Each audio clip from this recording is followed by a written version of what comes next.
Hey, how y'all doing? Back again, another episode of the It Factor Podcast. As always, I'm your host, Jeremy Robinson, and today we have someone special. Go ahead and introduce yourself. Hi, y'all. I'm Samantha Bretous. I am the host of the Deeperthantech Podcast, where we talk about how you could progress in your career in an industry that was not designed with us in mind. Us meaning Black women, us meaning Black people. The tech was not built for us, so we need to figure out their system so we can get ahead. All right. So with that, how are you doing mentally, physically, emotionally? So it's a new year, so that means it's a new me. And I have Okay. that energy right now. I am doing a lot of goal setting and a lot of trying to reach the next level. So I'm doing well. Ask me that in a month, it might be a different answer. Gotcha. Yeah. Get back at me in February, March. Get back at me in March. Yeah, for sure. So with that, what led to you becoming a software engineer? So I have been doing software engineering for over 6 years now. I actually learned about software engineering in college. I wanted to put my artwork online. I was in theater, and that was a cool thing to do. In college, I'm a lot older than I look, and there wasn't really Squarespace and Wix around when I first started, so I had to learn how to do it myself.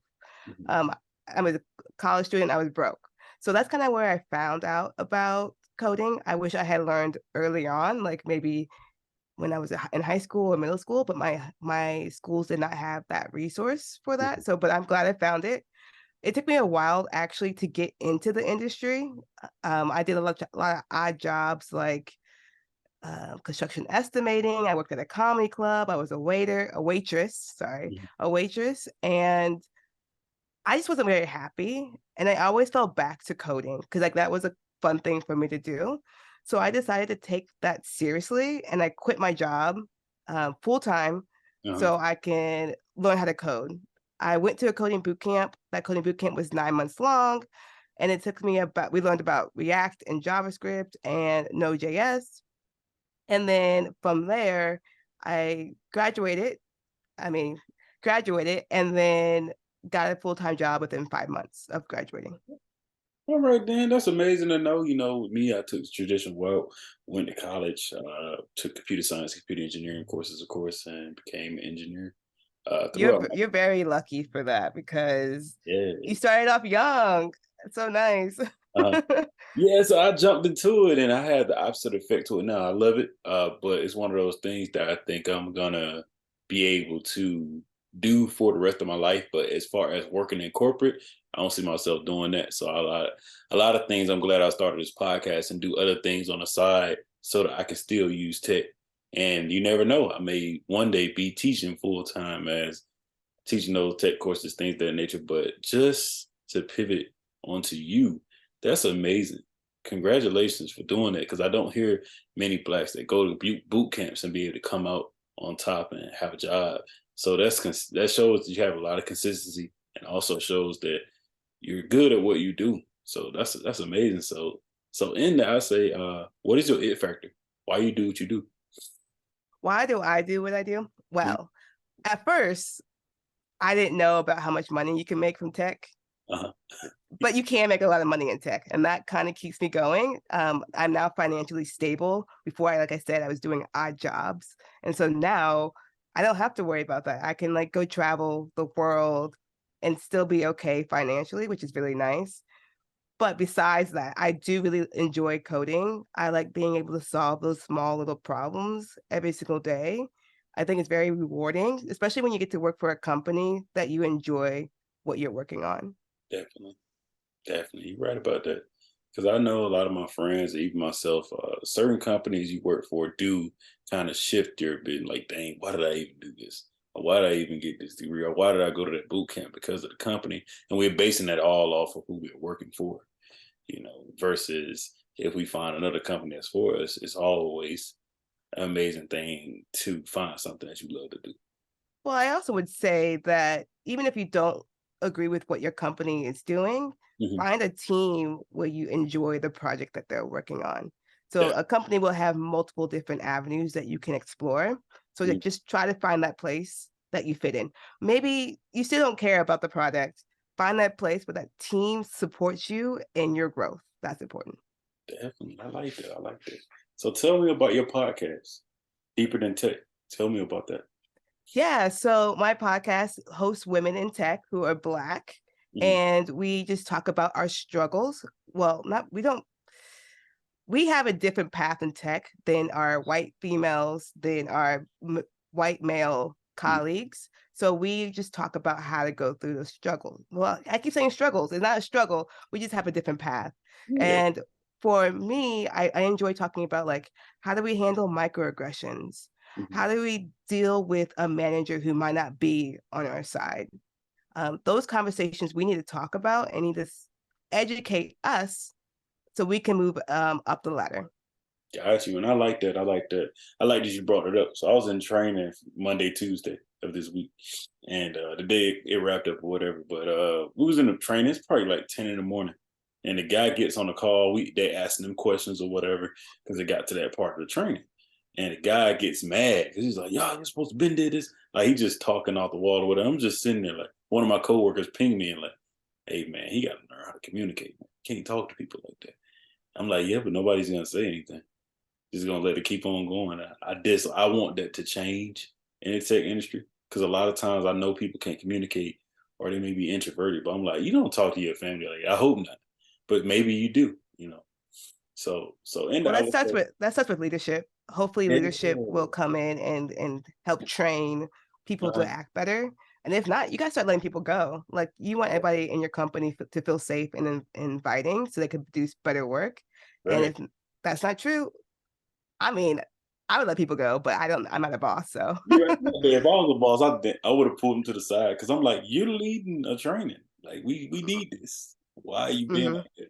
Now you're making it where people don't want to ask questions. So all is going oh to be used. yeah, and the product's gonna suffer. So Yeah, yeah. definitely, definitely. So I'm glad you asked me earlier to pivot that question of the 4 ways of doubling your salary, and also about pivoting to other jobs and stuff of that nature. So if you could tell me about that, because I need to know it too. I mean, I have got my salary risen over time, but just how do you do that? Yeah. So to start off with, I was able to double my salary in tech. Hmm. I'm just a regular employee. I have a 9 to 5. I sit in code. I don't have like a get rich scheme to give people. I Hmm. was just able to double my salary in 4 years with these 4 tips. So those things will be like negotiation, job hopping, promotion, and raises. So Gotcha. Okay, okay, okay. So in it, like let's tackle into that job hopping because how often is that, and how has it been for you? So I've only job hopped one time, Okay. but it's very, very common for at least software engineers, Hmm. and especially software engineers working at larger companies like Facebook, Amazon, Netflix. Right. There's another N one, and Google, and it's very common for them to hop jobs within a year. Yeah. So that's a great way to actually boost your salary very quickly in a Hmm. short period of time. So I say 1 year because usually companies will give you a sign-on bonus. And when you get a sign-on bonus, you are kind of required to stay at the company for at least a year, or Right. you need to give the money back. Yeah. So imagine this: the average U.S. salary to when you change jobs and go to like a higher paying job, it's like a 12% raise. But in tech, I have seen a lot of software engineers get 30%. So that's like a lot of money to get just for changing jobs. I always say that being loyal to a company might cost you thousands of dollars, Mhm. which is like crazy to think about. That you could just, if you just companies would just t- give employees raises, they wouldn't lose so many, how much, they wouldn't have so much turnover. Yeah. So yeah, so this is very common in the job industry, in the tech industry, to job hop. Now imagine you doing that every year for the next 3 years. That's a lot of money. So like say like you start off at $50,000. First of all, you're getting underpaid in tech if you're working for $50,000. But times that by 30. I'm not gonna do the math out loud because I'm not very good at math. I'm a front end engineer, not a back end. You don't need to know math at all to be in tech, but Just do that. 50K times 30, next year times 30, next year times 30. That is crazy amount of money that you can make just by changing jobs. Definitely. Yep. That's amazing. That's amazing though, because I think like a lot of times when you come into these things, like a lot of guys I know that I went to school with, or certain women that I went to school with, a lot of them say, "Oh, I want to stay at this company. I want to do this," and it's like over time, it's like, hey, you really stand there, but over time you learn what that company's teaching you. You kind of over time you like, I'll get comfortable with what you're doing. Then when you try to leave out, say those 3 years, 4 years, 5 years later, it's like you're not as valuable as you would have been if you were moving jobs and learning new things from a different job. Sometimes, so I Yes, definitely sometimes. Sometimes for sure, because there's nothing wrong with staying at the job that you have. right. You just have to understand what are your motivations. Are you trying to get a lot of money quickly? Mm-hmm. That is for sure the fastest way to do it. Are you comfortable with the amount of money you have? I say I value my peace of mind a Mm-hmm. lot more than an extra couple $1,000s. Yes, an extra couple $1,000s is a lot of money, but do I want to have headaches every day? No, I want to have my free time, and that's what I value more. Definitely, definitely. So in there, I would say, tell me about like with that, and I switch this question around for that. Watch a lot of people I work with that don't have that work-life balance. How are you able, as a software engineer, and I know I'm able to do it, have a work-life balance? Even my wife asked me how I walk away from the computer, and I'm like, I gotta go. Like my manager knows I'm gonna come in early, and I'm gonna go. Like I gotta go. So how do you do that? I think it definitely depends on the type of job you have. Like Mm-hmm. I work for a pretty big company, so they have a lot more engineers than they probably really need, which is good. If you work at a small startup, I don't think I can speak on that experience. But for like me, medium to large size companies, I'm able to say, hey, I'm working between this time and this time. Right. Sometimes you might have to work 1 week out of every quarter a little bit longer because we Mm. have this thing called on call. And Right. so that means like one engineer will need to like sit there in case something blows up and you need to be by your phone 24/7. But I am a finesser. I am not on the There we go. on-call rotation. I finessed off of that many times. So thank you. Yeah. You Um, amazing. You go amazing. ahead. You amazing for that one because I just got on to where I'm doing operations, and that's one of the talks I had today. But again, like you just said, I am a finesse. I'm gonna do what I need to do. You So gotta yeah, I'm finesse on your call, way. but ain't nothing blowing up. Ain't nothing gonna No. blow up. We're gonna make sure everything's perfect and go into Monday so that on Monday, Tuesday, it blow up on y'all. Y'all got Yeah. Well, it. just finesse your way off of on call if you can, but sometimes it's required. Another thing I've learned to do is I actually have side businesses like the podcast and creating content. I bought my own personal computer, so I won't have. So when it comes to 5 o'clock, my laptop closes, and then my other laptop might open or I watch TV, but I don't keep anything work related on my personal stuff because the computer they pay for it, they get me on my computer, but anything else, I'm like, no, that's my own time. So it really just depends on your own job, Right. what you can do to have that work-life balance. Yes, indeed. So in that, what is one of your ultimate life goals then? Yeah. So just like you, I don't think I could work a 9 to 5 for the rest of my life. Yes, I indeed. enjoy having my own time claimed for myself. Mm. So I do want to become a SaaS founder. So a SaaS product would be like Facebook, Google, any apps that you have on your phone. Those are all SaaS products, and I would like to be able to do that as well. Got you. And you gonna do that. That's amazing. Appreciate I think we all need to make that step out, and me just now I got my master's in adult education and I plan to become a college professor, may go get my PhD, but once I do start teaching courses and either if I stay at the company that I'm at now or move to another company, it's gonna get to a point to where I'm like, hey, I'm making enough money to walk away from that 9 to 5 and I can teach classes and do this for the rest of my life. I can be cool with that.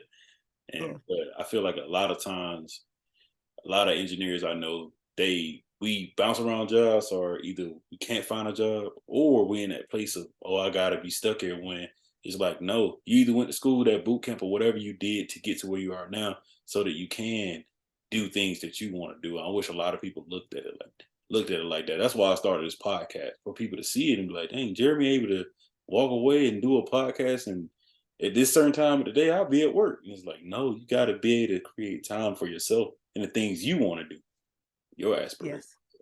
Yeah. One tip I always give people is do the things that you want to do first before you start your day job. So for me, I wake up around 6:30, which is early, Mhm. but I don't actually start my 9 to 5 job until 12 p.m. So between 6:30 and 12 o'clock, I am doing things that I need to do to progress myself. So Uh-huh. that's like working on the podcast, that's content creation, that's eating, that's working out. All that stuff is me first, and then I give time to the company.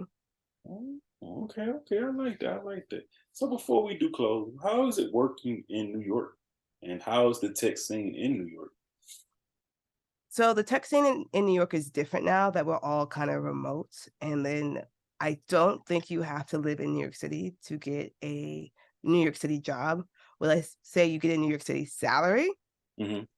Probably not, because you're living in a different location. I think you will have to actually live here to get that. But I would say there's tons of jobs in New York City. So if you want to try to move here and try to make your way, go for it. Got you. I like that. I like that. So do you have any questions for me? Yeah. Why did you start this podcast? Yeah, so I started this podcast. If you watched any episodes before, I have actually been asked this question so many times. I love the question every time. Basically, it's like an origin story. I was in school and I was struggling with engineering, and I went to YouTube. I'm like, man, let me look, gotta find somebody that I can talk to. And everybody looked like my professor. Like, I'm like, hey, dang, I don't know who this old white guy is, or who this guy is, or another race person. I'm like, I went to a whole HBCU, and a lot of my professors still didn't look like me. So I was like, man, God, if you get me through this, if I can get to where I can graduate, I'm gonna create something to where I can not only give back to people, but show people that are in this industry that look like me. No matter if they went to school, no matter what they do, no matter what their career is, I like to always motivate and change the narrative and just be able to see people. And in that, I've been able to do over 100 plus episodes and bring on so many people and build a network that I feel like will live with me for the rest of my life.